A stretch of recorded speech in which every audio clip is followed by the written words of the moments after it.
Pessoal, esse título aí, ó, Super-Heróis Negros e o Combate ao Racismo nas Histórias em Quadrinhos. Quando vocês ouvem a expressão combate ao racismo, o que imediatamente vem à mente de vocês? Como seria uma forma eficaz de combater o racismo?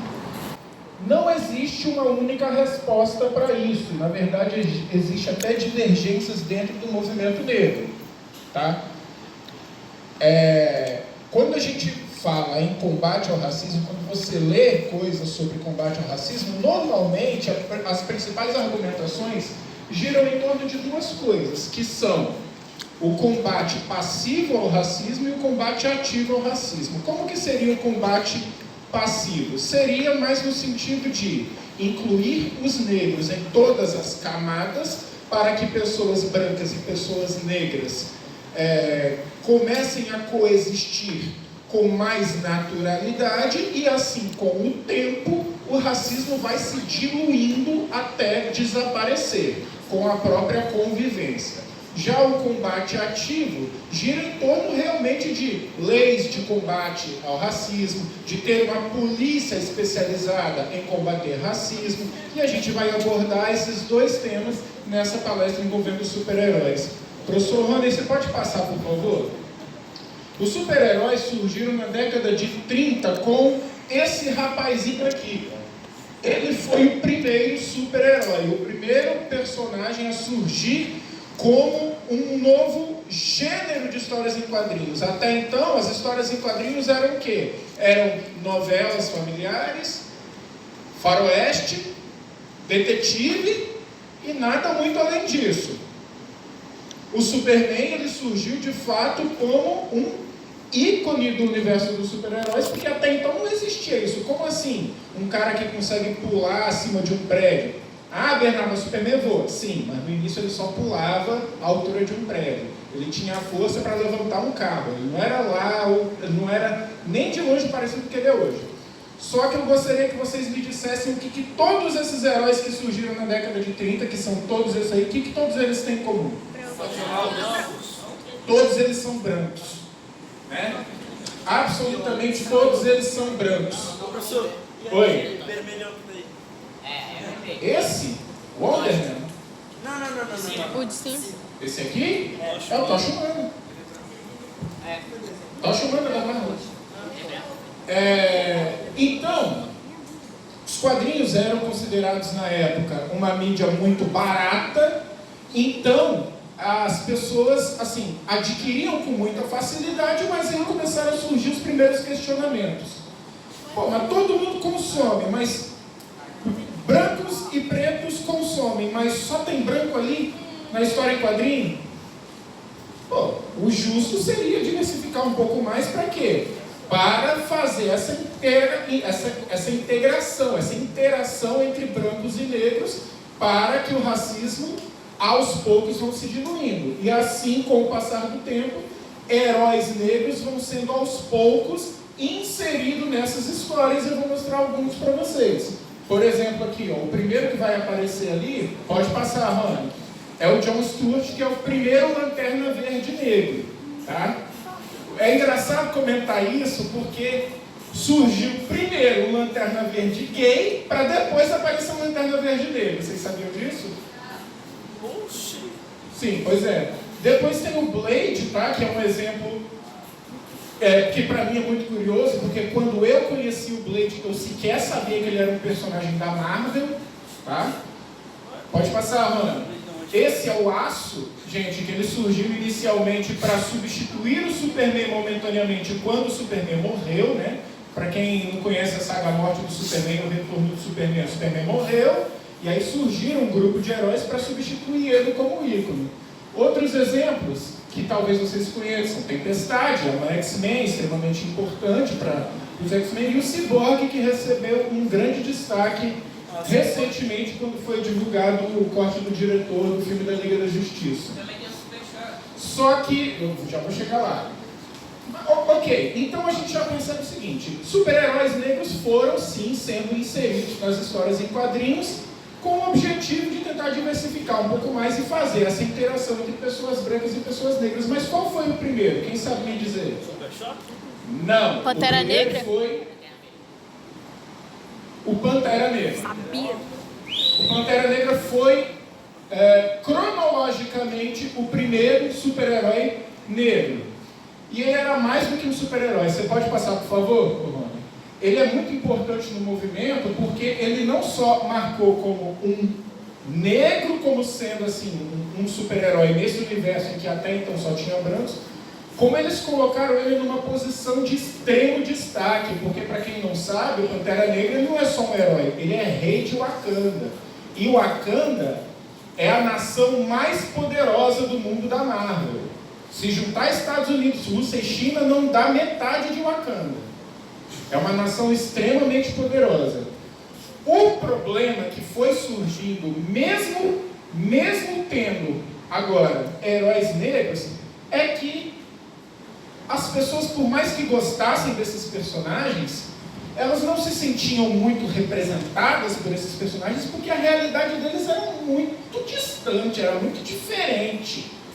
Tipo, para um jovem americano que junta as moedinhas para comprar uma história em quadrinhos e vê o Pantera Negra, ele vai pensar o quê? Ah, tá, legal, é o rei de Wakanda, mas quando que eu vou virar qualquer coisa parecida com isso? A chance de eu virar presidente dos Estados Unidos é mínima, assinado Barack Obama, né? Mas enfim. Então a gente tem que lembrar que no combate ao racismo é preciso mais do que não ser racista. É necessário ser antirracista, ou seja, não basta reconhecer que o racismo exista, mas não se reconhecer como um racista. Você tem que declaradamente enfrentar o racismo, que é aí que a gente começa a entrar no combate ativo ao racismo. Então, embora o Pantera Negra seja cronologicamente o primeiro herói negro, aquele herói que na verdade é considerado o pai dos super-heróis negros pode passar, Rony, é o Luke Cage, que é esse cara aí. Por que ele é considerado o primeiro herói negro, mesmo não sendo cronologicamente falando? Porque ele foi o primeiro herói a ter as questões da população negra inseridas nas suas histórias. Ele é um cara que morava no gueto, que ele enfrentava não só a criminalidade que arrastava os jovens para dentro do mundo deles, como ele também enfrentava a polícia corrupta. Então ele foi o cara que, de fato, trouxe a pauta do racismo para dentro das suas histórias. Pode passar, Rony. E aí que começa a surgir uma lenda a partir do selo Milestone, que é um selo licenciado da DC Comics. Para quem não sabe, um selo licenciado quer dizer o seguinte: a DC Comics vai bancar a história, vai vender a história, mas ela não tem poder criativo sobre a história. O selo Milestone juntou uma série de escritores negros, não só negros, como militantes negros, e eles fizeram uma série de histórias, como por exemplo Hardware, Ícone, Blood Syndicate e Estático, tá? Eu vou, assim, já pedir desculpa e dizer que eu não sei nada sobre o Hardware. O Blood Syndicate é algo mais ou menos na linha do Esquadrão Suicida, que eles, digamos assim, eles são, entre aspas, vilões no mundo deles. Da mesma forma que os X-Men, no mundo deles, são vistos como vilões, mas quando você assiste, você sabe que eles estão certos na história. Sabe? É mais ou menos assim que eles funcionam. O Ícone, a história dele é muito interessante, porque é uma história parecida com a história do Superman, né? Que ele é um ser alienígena, que tem super força, pode voar, etc. Mas ele tem pele negra. E aí, quando ele percebeu como que a sociedade trata os negros, ele divide a identidade de super-herói dele com a identidade de advogado. Ele é advogado e quando ele não está atuando como super-herói, ele está atuando exatamente para ajudar pessoas negras quando elas são injustiçadas, quando elas são presas, por exemplo, injustamente. Mas eu queria mesmo falar do Estático, porque o Estático, de todos os personagens criados pelo selo Milestone, ele foi o personagem que foi mais longe.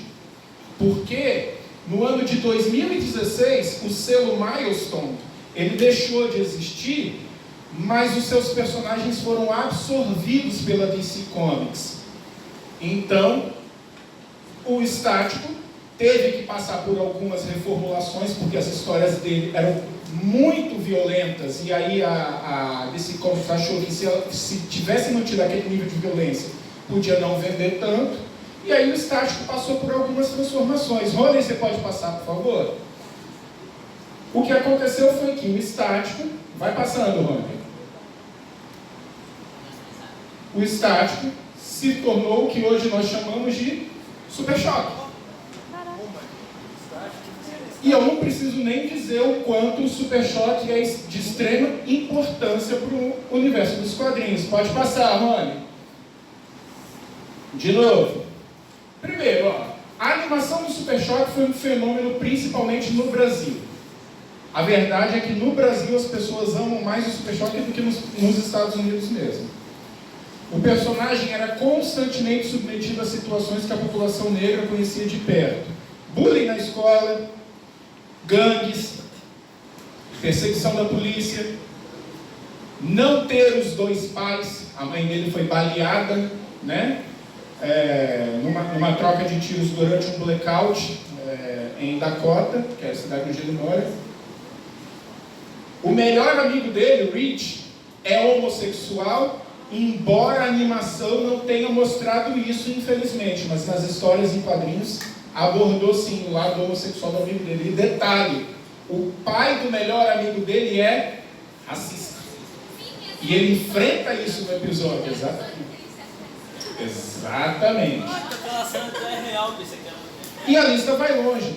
Quase todos os episódios você vê ele lidando com dois problemas. O problema do Super Choque, que normalmente é um vilão super poderoso que ele tem que enfrentar, e também o problema que o jovem negro de periferia, Virgil Hawkins, tem que enfrentar. Mas aí a gente vai fazer uma pequena reflexão. A luta contra o racismo está nas mãos dos negros. Mas e a solução?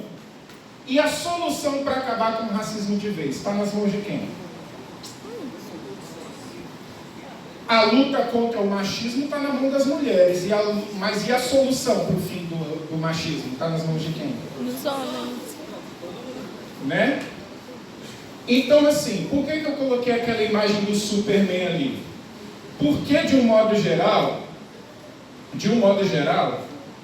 a gente lida com 3 tipos de racismo. O racismo velado, o racismo declarado e o racismo institucionalizado. O racismo velado é aquele, estou andando aqui na calçada, eu não sou racista, mas se tiver ouvindo uma pessoa negra na minha direção, eu acho que eu posso atravessar a rua para evitar qualquer problema, não é verdade? Esse é o racismo velado. O racismo declarado é aquele em que a pessoa literalmente fala: não gosto. Para mim são seres inferiores. Esse é o declarado. E tem o institucionalizado, que é quando você tem uma instituição que gasta recursos para promover isso. E por que eu coloquei o Superman ali? Porque ele foi um dos grandes responsáveis pelo fim de uma das maiores organizações racistas do mundo. Pode passar, por favor, Rony. Essa história, Superman versus The Ku Klux Klan, e eu peço paciência, porque eu só vou chamar de clã, porque eu já percebi que eu tenho uma língua presa ferrada, eu não consigo falar Ku Klux Klan sem travar, então eu vou chamar só de clã. O que aconteceu foi o seguinte, pode passar, Rony? Esse cara aí, o Stetson Kennedy, embora ele esteja trajado com as roupas da Ku Klux Klan, com as roupas da clã, o que aconteceu foi o seguinte: na verdade ele era um ativista que já desconfiava dos crimes da clã, porque a clã até então era vista como uma associação beneficente. Eles tinham um poder gigantesco, tinha mais de 5 milhões de pessoas associadas à clã, sem nem saber que eles eram, na verdade, uma instituição racista. Então o que ele fez? Ele se infiltrou na clã com o objetivo de coletar provas do envolvimento dessa organização em atos criminosos que até então aconteciam, mas as pessoas não conseguiam associar a clã. As pessoas achavam que era, sei lá, um homicídio aqui, uma agressão ali. Mas associar a essa instituição seria mais ou menos, fazendo uma analogia besta, seria mais ou menos como hoje você querer associar a todos os crimes que acontecem a, sei lá, a Rede Globo, alguma instituição poderosa. Mas aí o que aconteceu foi o seguinte: depois de um ano infiltrado na clã... Ô, Bernardo, você já viu o filme, O Infiltrado no Clã? Já. As autoridades não fizeram nada. Ele coletou informações, coletou provas durante um ano e as autoridades não fizeram nada. Por quê? Porque a clã contava com 8 milhões de membros ativos, gente poderosa, gente com dinheiro, gente na política, gente na polícia, gente que era apresentador de TV, membros da clã. Até que, em 1947, ele pegou todas as informações que ele coletou dentro da clã e escreveu um roteiro de uma história do Superman aonde ele enfrentaria a clã, usando as informações que ele coletou. E aí ele procurou um programa de rádio. Pode passar, mano. Ele procurou um programa de rádio que transmitia as histórias do Superman e falou: então, o roteiro está pronto, dou de graça. Gostaram, compraram a briga, fizeram essa história que era transmitida em todos os Estados Unidos. O Superman na época era o maior ícone, maior até do que o Mickey. Não tinha americano que desgostasse do Superman. A gente está falando do primeiro super-herói. E ele terminou o episódio dizendo: se os americanos deixarem que organizações idiotas, criminosas e preconceituosas como a clã chegarem ao poder, então jamais teremos o orgulho de dizer que somos melhores do que os nazistas. E se tem uma coisa que americano não tolera, é ser comparado com nazistas. Após esse primeiro episódio, ele foi reprisado algumas vezes, na verdade foi uma série de episódios. Primeiro, a clã perdeu todos os seus investidores. Não perdeu um, não perdeu dois, não perdeu metade, não perdeu nem a maioria. Ele perdeu todos. A clã perdeu todos os seus investidores.